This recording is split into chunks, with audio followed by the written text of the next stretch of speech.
ખોરાક લઈએ છીએ, ખોરાક લઈએ ત્યારે આપણને ઘણીવાર ગેસની તકલીફ થતી હોય છે, બરાબર. એમાં પણ આપણે એવું સાંભળ્યું હોય કે કઠોળ વર્ગની વનસ્પતિ જે છે, તો કઠોળ આપણે ખાઈએ તો એની અંદર ગેસની જે તકલીફ છે એ વધારે રહે છે.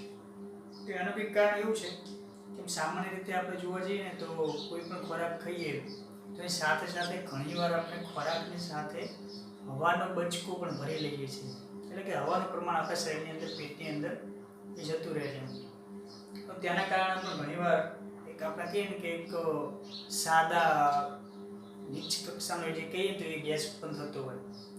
પછી કઠોળ વર્ગની આપણે વનસ્પતિ વિચારીએ તો કઠોળ વર્ગની વનસ્પતિની અંદર એક એન્ટીટ્રેપ્સિન નામનું એક તત્વ રહેલું હોય. એન્ટીટ્રેપ્સિન અથવા ટ્રેપ્સિન તત્વ રહેલું જોવા મળે. તો આવું તત્વ આપણા શરીરની અંદર ગેસ ઉત્પન્ન કરવા માટે જવાબદાર છે. કેવી રીતના કે આપણે કઠોળની વનસ્પતિ લઈએ, કઠોળ ખોરાક ખાઈએ તો આપણા પેટની અંદર એક ટ્રિપ્સિન નામનો ઉત્સેચક એટલે કે અંતઃસ્ત્રાવ એ ઉત્પન્ન થાય છે. ખોરાકના પાચન માટે ટ્રિપ્સિન નામનો એક ઉત્સેચક ઉત્પન્ન થાય છે, બરાબર. તો આવો ટ્રિપ્સિન એ ખોરાકનું સરળતાથી પાચન કરી શકે છે. એમાં પણ પ્રોટીનવાળો ખોરાક હોય એનું પણ સરળતાથી પાચન કરી શકે છે. કઠોળ વર્ગની વનસ્પતિ છે એ પ્રોટીન વધારે ધરાવે, બરાબર. પરંતુ એની સાથે સાથે કઠોળ વર્ગની વનસ્પતિની અંદર એન્ટીટ્રેપ્સિન નામનું જે તત્વ રહેલું છે એ આપણા શરીરમાંથી જે સ્ત્રાવ ટ્રિપ્સિન નામનું ઉત્પન્ન થાય છે એને નિષ્ક્રિય કરી દે છે. શું કરી દે છે? નિષ્ક્રિય કરી દેશે. નિષ્ક્રિય કરી દે એટલે આપણે સમજી શકીએ કે એ કાર્ય કરી શકતું નથી, એટલે પાચન એ સરળતાથી પ્રોટીનનું પાચન થઈ શકતું નથી. કારણ કે પ્રોટીનના પાચન માટે ટ્રિપ્સિન જવાબદાર છે. આવું આપણે 10મા ધોરણની અંદર પણ સમજ્યા છીએ. તો આવું ટ્રિપ્સિન પાચન ના કરી શકે એટલા માટે ગેસ એ ઉત્પન્ન થાય છે. એટલે જો આપણે કઠોળને આપણે વધારે સમય સુધી બાફીએ, બરાબર, એને વધારે સમય સુધી ગેસ ઉપર રાખીએ તો એની અંદર રહેલું એન્ટીટ્રિપ્સિન નામનું તત્વ છે એ નાશ થઈ જાય છે, જેના કારણે પ્રોબ્લેમ જે છે ગેસનો એ ઘટી શકે છે અથવા તો નાશ થઈ શકે છે. ચલો આની સાથે આપણે ચેપ્ટર બાયોલોજીની અંદર 3જા નંબરનું ચેપ્ટર માનવ પ્રજનનની અંદર આગળના પાર્ટની અંદર આપણે સમજ્યા હતા. આપણને એવો પ્રશ્ન થાય કે સાહેબ વારંવાર તમે દર વખતે રિવિઝન કરાવો એટલે આગળનું આપણે જે ભાગ છે એની ચર્ચા કરીએ શા માટે? એ અમને ખબર જ છે ને એમ. પણ આપણને ખબર હોય કે સમજો કે તમારો કોઈ મિત્ર હોય સ્કૂલની અંદર, આપણે એડમિશન લીધું હોય ને કોઈ મિત્ર હોય તો પહેલી વાર મળે, બરાબર. હજુ એ મિત્ર ના કહેવાય, આમ તો કોઈ વ્યક્તિ છે, બાળક છે, તમને પહેલી વાર મળે એટલે પહેલી વાર મળો એટલે આપણને એની સાથે સંબંધ બને ને, એટલે કે એની સાથે મિત્રતાનો જે સંબંધ છે હજુ બન્યો હોતો નથી. બીજા દિવસ, ત્રીજો દિવસ, ચોથો દિવસ, 4 થી 5 દિવસ જાય ને એટલે આપણને આપણો પાક્કો મિત્ર બને ને એવા આપણા સંબંધો બની જશે, બરાબર. તો એવું જ કંઈક આપણને અહીંયા જોવા મળે. આગળના ભાગ 2 ની અંદર આપણે પહેલો જોયું હોય તો એમાં આપણને કઈ એવો સંબંધ, જે થિયરી છે એની સાથે આપણો કોઈ સંબંધ બન્યો હોય નહીં, એટલે આપણને એ સમજ્યા હોય એ નહીં સરખી, તો યાદ આપણને સરખી રહે નહીં. પણ બીજો દિવસ થાય, બીજા દિવસે એટલે કે આજનો દિવસ છે તો આપણે એનું રિવિઝન થોડું કરીએ. ત્રીજા દિવસે તમે જાતે એનું રિવિઝન કરો તો ધીમે ધીમે એ જે થિયરી છે એની સાથેનો તમારો સંબંધ છે, એટલે કે એને યાદ રાખવાની, સમજવાની જે શક્તિ છે એ તમારી અંદર વધી જશે. અને પછી જેમ પાક્કો મિત્ર આપણે સ્કૂલની અંદર બની જાય એવી જ રીતના થિયરી પણ આપણી એક પાક્કી એટલે કે બુદ્ધિની અંદર સ્થિર થઈ જાય છે, બરાબર. તો વાત કરીએ તો એની અંદર આપણે એવું સમજ્યા હતા કે એક મનુષ્યનું નર પ્રજનન તંત્રની અંદર સૌપ્રથમ સમજ્યા હતા તો એક શુક્રપિંડ આવેલું હોય. શુક્રપિંડની અંદર ઘણા બધા ભાગો છે, આપણે આજે સમજવાના જ છે, બરાબર. શુક્રપિંડ પછીના ભાગ છે ત્યાંથી હું થોડું રિવિઝન કરાવી દઉં. તો એના પછી શુક્રવાહિની આવેલી હોય કે જે શુક્રકોષોનું વહન કરવા માટે મદદ કરશે. શુક્રવાહિની પછીનો ભાગ આવશે તેને ઘણી બધી ગ્રંથિઓ એને મદદ કરશે. એની અંદર પહેલી ગ્રંથિ શુક્રાશય ગ્રંથિ એ જોડમાં આવેલી જોવા મળે, બરાબર. શુક્રાશય ગ્રંથિ જે 60% પ્રવાહી વીર્ય જે તૈયાર થાય 60% પ્રવાહી એ ઉત્પન્ન કરે છે. બીજું કે એની અંદર વિટામિન સી થી ભરપૂર હશે, 60% પ્રવાહી એ પોષણ આપવા માટે જવાબદાર ગણાય છે. શુક્રકોષને પોષણ આપવાનું કાર્ય કરશે. એ શર્કરા જેવો એક સ્ત્રાવ ઉત્પન્ન કરે છે, બરાબર. 60% પ્રવાહી હોય તો એને શર્કરાનું પ્રમાણ વધારે જોવા મળે, બરાબર. પછી આગળ જઈએ એમ પ્રોસ્ટેટ ગ્રંથિ કે જે શુક્રાશયથી નીચે આવેલી છે, સોરી મૂત્રાશયની નીચે જોવા મળે છે, બરાબર. એક જ જોવા મળે છે, એ જોડમાં હોતી નથી. એનું કાર્ય શું છે તો એ સક્રિય રાખે, શુક્રકોષને શું કરશે, સક્રિય રાખવાનું કાર્ય કરે છે. એ નિષ્ક્રિય નહીં થવા દે, કારણ કે એને આગળ જઈ અને ફલન કરવા માટે એને સક્રિય રહેવું જરૂરી છે. તો એના પછી વાત થઈ હતી એ પ્રોસ્ટેટ પછી બલ્બો યુરિથ્રલ ગ્રંથિ, તો એ જોડમાં જોવા મળે.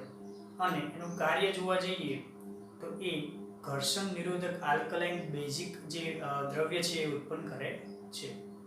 બધી ગ્રંથિઓ ભેગી થઈ અને વીર્ય બને. વીર્યની અંદર એક 3 થી 4 મિલી જેટલી ઉત્પન્ન થતું જોવા મળે. બરાબર. એની અંદર આપણે પીએચ પણ અલગ અલગ જોઈ હતી. આની સાથે આપણે શુક્ર નર પ્રજનન તંત્ર જે છે એ નર પ્રજનન તંત્રની અંદર મેં વાત કરી હતી કે 3 ભાગો આવેલા હોય. એ 3 ભાગોની ચર્ચા કરવાની. એક શુક્રપિંડ,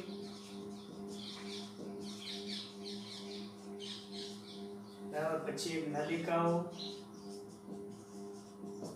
શુક્રપિંડ, નલિકાઓ, અને છેલ્લે આપણે એની વાત કરી તો કે ગ્રંથિઓ. 3ની વાત કરવાની છે. એમાંથી આપણે ગ્રંથિની વાત આગળના ભાગમાં કરી ચૂક્યા છીએ. આજે આપણે શુક્રપિંડની વાત આપણે બેઝિક જે છે એ સમજ્યા હતા, પણ કેટલીક ડિટેલમાં માહિતી છે આજે આપણે સમજવાની છે, બરાબર.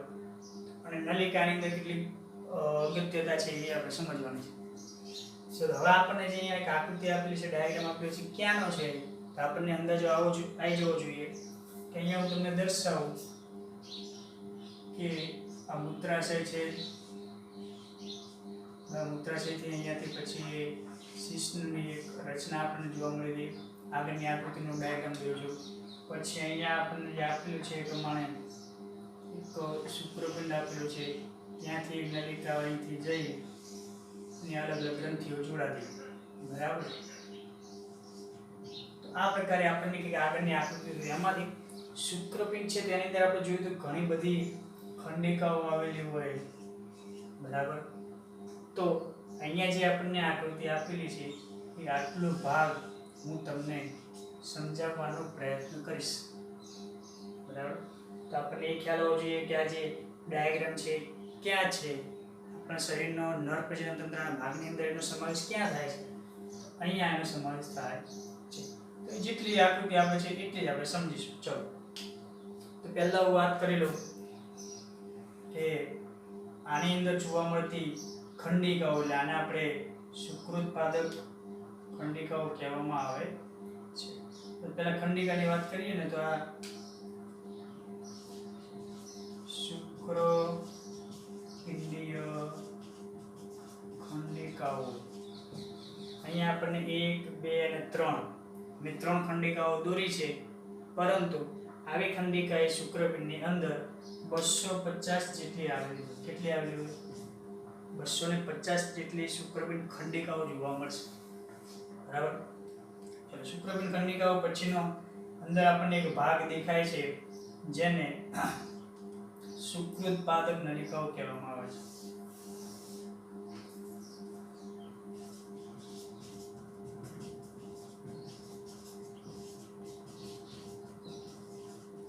આવી શુક્રોત્પાદક નલિકા જે છે એ ખંડની અંદર 1 ખંડ, 2 ખંડ, 3 ખંડ ખંડની અંદર જોવા મળશે. આપણને અંદર જે જોવા મળે એ આપણને દેખાય છે ગૂંચળામાં જોવા મળે, બરાબર. હવે અહીંયા સાહેબ કે 3 કેમ ને અહીંયા 1 કેમ એ સમજાવું તમને પછી. પહેલા એ કેવા આ અંદર કયા લક્ષણો એને જોવા મળે તો ગૂંચળામાં જોવા મળે. બીજું 1 થી 3 એની સંખ્યા જોવા મળે એક ખંડની અંદર, બરાબર. એક શુક્રપિંડીય ખંડિકાની અંદર 1 થી 3 જોવા મળે. અહીંયા 3 છે, અહીંયા 1 છે, અહીંયા પણ મેં 1 દોરી દઈ, કારણ કે અહીંયા સમજવાનું આપણે 3 અહીંયા સંખ્યા પ્રમાણે સમજીએ. બાકી આની અંદર પણ 2 પણ હોઈ શકે, મેં દોરી નથી, પણ 2 પણ હોઈ શકે, 3 પણ હોઈ શકે, બરાબર. સંખ્યા આપણે આટલી યાદ રાખવાની, 1 થી 3 એ એક ખંડની અંદર જોવા મળે છે, બરાબર. ચલો એના પછીનો જે ભાગ છે અહીંયાથી ભેગો થશે આટલો જે ભાગ છે તો એ ભાગને વૃષણજાળ કહેવામાં આવે. શું કહેવામાં આવે? વૃષણજાળ. તો આવી વૃષણજાળ છે એનું કોઈ કાર્ય ખાસ આપણે અહીંયા સમજવાનું નથી, પરંતુ અહીંયાથી જે શુક્રકોષો ઉત્પન્ન થશે શુક્રોત્પાદક નલિકાની અંદર, બરાબર, એ ઉત્પન્ન થયેલા શુક્રકોષો આગળ ધીમે ધીમે વહન પામશે. બરાબર. એના પછીનો ભાગ જે આપણને જોવા મળે, આટલો જે ભાગ છે ગળીમય ભાગ જે જોવા મળે ને, આટલો એ ગળીમય આટલો ભાગ છે એને આપણે શુક્રવાહિકા કહેવામાં આવે છે. શુક્રકોષનું વહન કરવા માટે શુક્રવાહિકા. અહીંયા આપણે જે બધું સમજીએ ને એને આપણે એવું કહીએ કે શુક્રોત્પાદક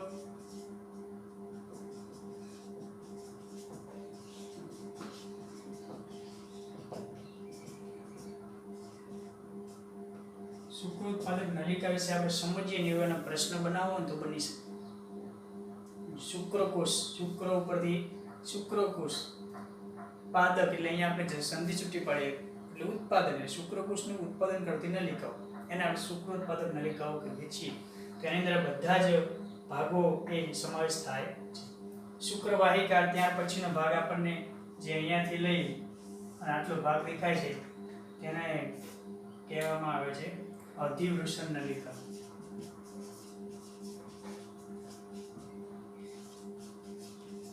કે જેની અંદર શુક્રકોષનો સંગ્રહ થશે.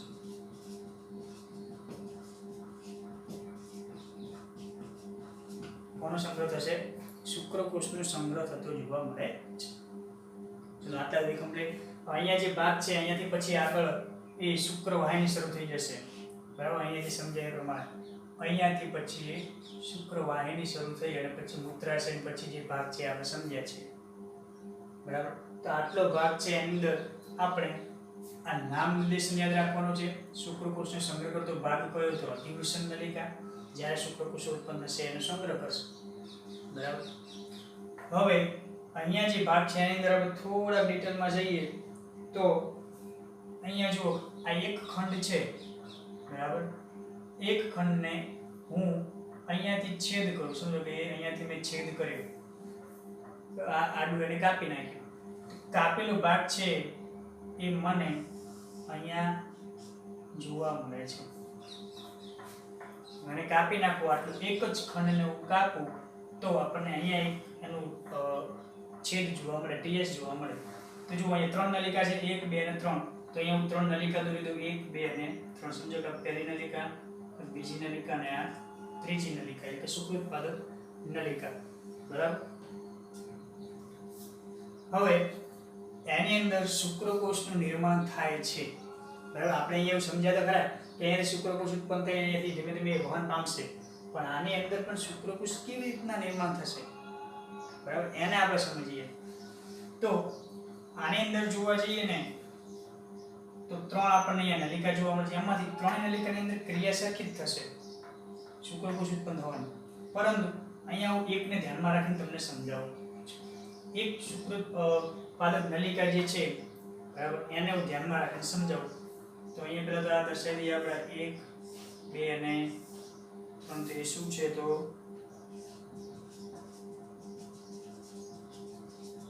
શુક્રોત્પાદક નલિકા. ઓકે, ચલો આને ધ્યાનમાં રાખીને સમજીએ.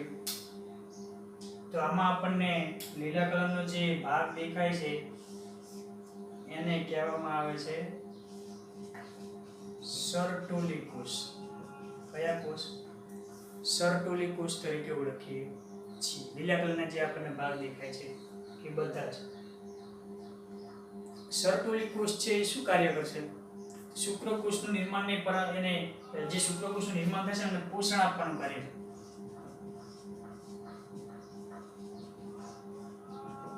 પોષણ આપશે કોને?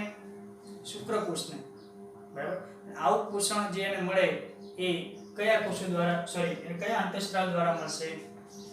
તો FSH, ફોલિકલ સ્ટિમ્યુલેટિંગ હોર્મોન.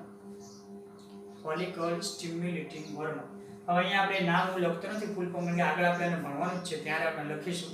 અત્યારે અત્યારથી આપણને ખબર હોવી જોઈએ કે શુક્રકોષના નિર્માણમાં મદદ કરે છે અને પોષણ આપવામાં મદદ કરે છે. એટલા માટે યાદ રાખજો, બાકી આગળ આપણે એને ડિટેલમાં સમજીશું. એનું નામ કોઈએ ફૂલ ફોર્મ લખવાનું જરૂરી નથી. તે યાદ રાખીએ કે આ જગ્યાએ આપણને FSH મદદ કરે છે. આ એક અંતઃસ્ત્રાવ છે, બરાબર. ક્યાંથી ઉત્પન્ન થશે એ થોડી વાર પછી સમજાવું તમને. ચલો હવે બીજા આપણને અહીંયા કોષો જોવા મળે છે, એને હું નીચે દર્શાવું છું. આદિ શુક્રકોષ.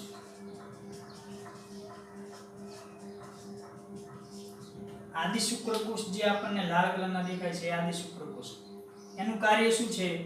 તો એ શુક્રકોષનું નિર્માણ કરશે.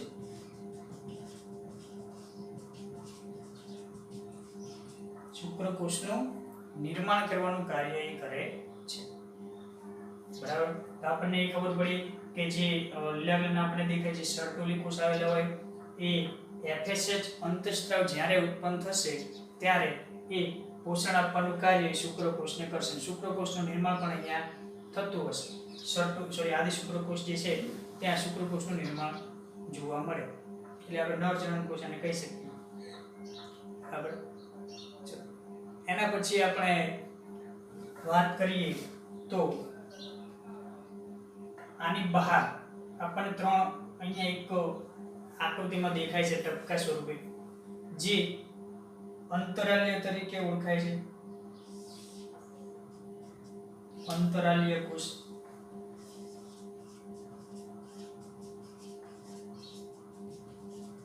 અથવા લેડિંગ કોષ પણ કહેવાય છે, બરાબર. એ શુક્રોત્પાદક નલિકાનો બાકીનો જે અવકાશ રહેલો છે, અવકાશની અંદર જોવા મળશે. એ જે છે એને અંતરાલ્ય કોષ, એટલે આપણે કહી શકીએ અંતરાલ એટલે કે શુક્રોત્પાદક નલિકાની બહાર આંતર અવકાશ જે આપણે કહીએ ને, આંતરિક અવકાશ, એના ઉપરથી અંતરાલ્ય કોષ, બરાબર. અને બીજા લેડિંગ કોષ તરીકે પણ ઓળખાય છે. એ જે છે ત્યાં એને કાર્ય શું છે પહેલા તે સમજી લઈએ કે LH અંતઃસ્ત્રાવ ઉત્પન્ન કરશે. કયો અંતઃસ્ત્રાવ? LH અંતઃસ્ત્રાવના કારણે એની અંદર કેટલીક ક્રિયા થશે. જેમ અહીંયા FSH અંતઃસ્ત્રાવ છે તે સર્ટોલી કોષની અંદર જ્યારે આવશે પછી પોષણ આપવાનું કાર્ય શુક્રકોષને કરશે જ્યારે શુક્રકોષ ઉત્પન્ન થશે ત્યારે. એવી રીતના અવકાશની અંદર રહેલા અંતરાલ્ય કોષ છે જેને લેડિંગ કોષ કહીએ છીએ, એ LH અંતઃસ્ત્રાવ એને લ્યુટિનાઇઝિંગ હોર્મોન તરીકે ઓળખીએ છીએ. LH એટલે લ્યુટિનાઇઝિંગ હોર્મોન, બરાબર. તો એ એના કારણે આંતરાલ્ય કોષની અંદર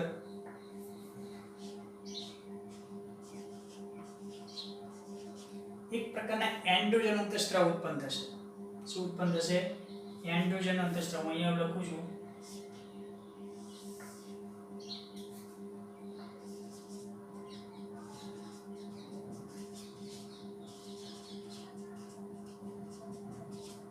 એન્ડ્રોજન અંતઃસ્ત્રાવ કયો હોઈ શકે? અહીંયા આપણે નર પ્રજનન તંત્રની વાત કરીએ છીએ એટલે એન્ડ્રોજન અંતઃસ્ત્રાવ તરીકે ટેસ્ટોસ્ટેરોન આપણને ખબર છે. નર ની અંદર કયો અંતઃસ્ત્રાવ ઉત્પન્ન થશે?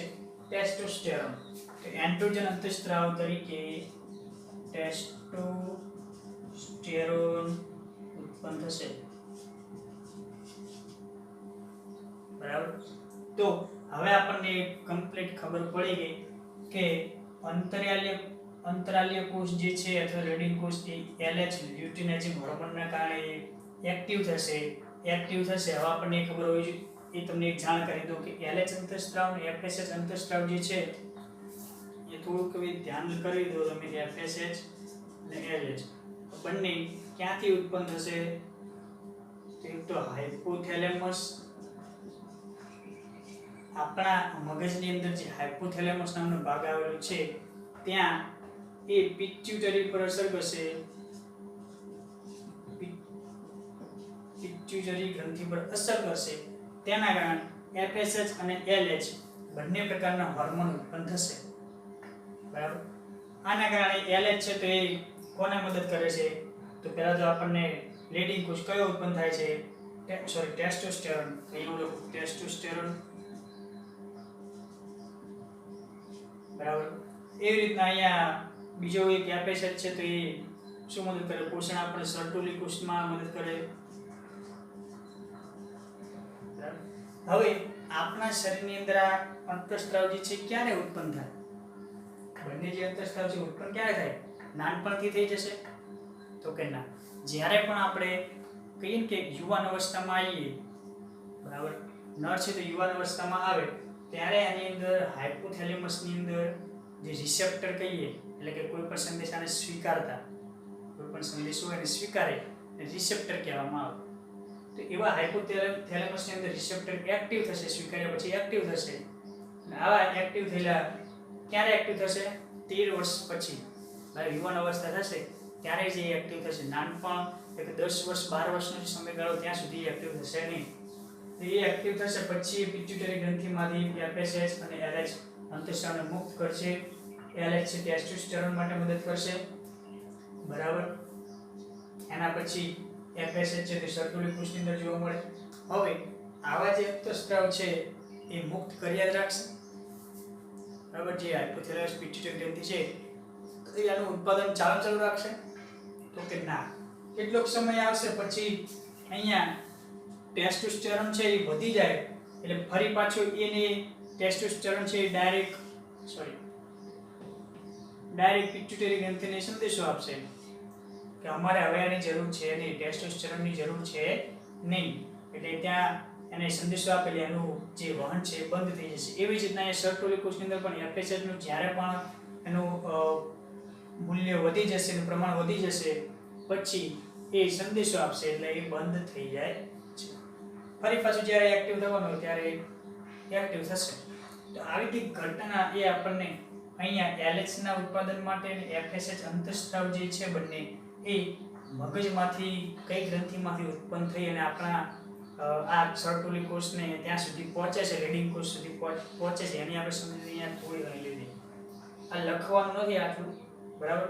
તો માઇન્ડની અંદર યાદ રાખજો, કારણ કે આગળ આપણે એનો એક ચાર્ટ છે એમાં આપણે સમજીશું. પણ આપણને ધ્યાનમાં રહે કે આ થિયરી સાથે પણ આ પ્રકારના અંતઃસ્ત્રાવો સંકળાયેલા છે, બરાબર. ચલો, તો હવે આપણે વાત કરી કે આદિ શુક્રકોષ, પછી એ શુક્રકોષનું નિર્માણ કરશે. લેડિંગ કોષ તો કયા આંતર અવકાશમાં આવેલા હોય, બરાબર. આટલી જે થિયરી છે. હવે આમાંથી જે શુક્રકોષો ઉત્પન્ન થશે અહીંયા આપણે વાત કરીએ શુક્રકોષનું નિર્માણ.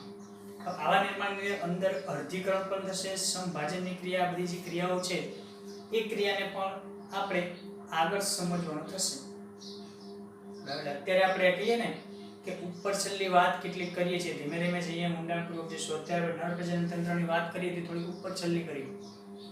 એવી રીતના હવે આના પછી માદા પ્રજનન તંત્રની વાત કરશું તો એ પણ થોડી ઉપર છેલ્લી કરશું. પછી એના શુક્રકોષ અને અંડકોષ એ બંનેના જન્મની વાત પછીથી કરવાની થશે, બરાબર. ચલો, હવે આ જે વાત કરી આમાં શુક્રકોષનું નિર્માણ થયું તો અહીંયાથી શુક્રકોષ નિર્માણ થઈ અને પછી ધીમે ધીમે આગળ વધશે અને આ અધિવૃષણ નલિકા જે છે આટલી એની અંદર સંગ્રહ થશે. જ્યારે પણ એનું સ્ખલન, વીર્યસ્ખલન આપણે કહીએ એ થાય પછી એ ત્યાંથી આગળ જાય છે, બરાબર. તો હવે આપણે નર પ્રજનન તંત્ર છે અહીંયા પૂરું કરીએ છીએ, બરાબર. એની એટલે કે જે બેઝિક માહિતી છે એ પૂરી કરીએ છીએ. તેની અંદર આપણે યાદ રાખવા જેવી વાત છે જે એ ખાસ આટલા ભાગની અંદર જે મેં તમને સમજાવ્યું બધું યાદ રહેવું જોઈએ, બરાબર. કે સર્ક્યુલર કોષ હોય તો શું કાર્ય કરે, કયો અંતઃસ્ત્રાવ એની સાથે સંકળાયેલો છે અથવા તે એક્ટિવ કરે છે. આંતરિક કોષ કેને કહેવાય? લેડિંગ કોષ. તો એ શુક્રપતિ નલિકાની અંદર હોય કે બહાર હોય? ખંડની આ એક આપણે ભાગ દોર્યો છે બ્લેક, એ શું દોર્યો છે? ખંડ દોર્યો છે. શું દોર્યો છે? ખંડ. આ એક આપણો બ્લેક ખંડ દોર્યો છે. હું અહીંયા કહું તમને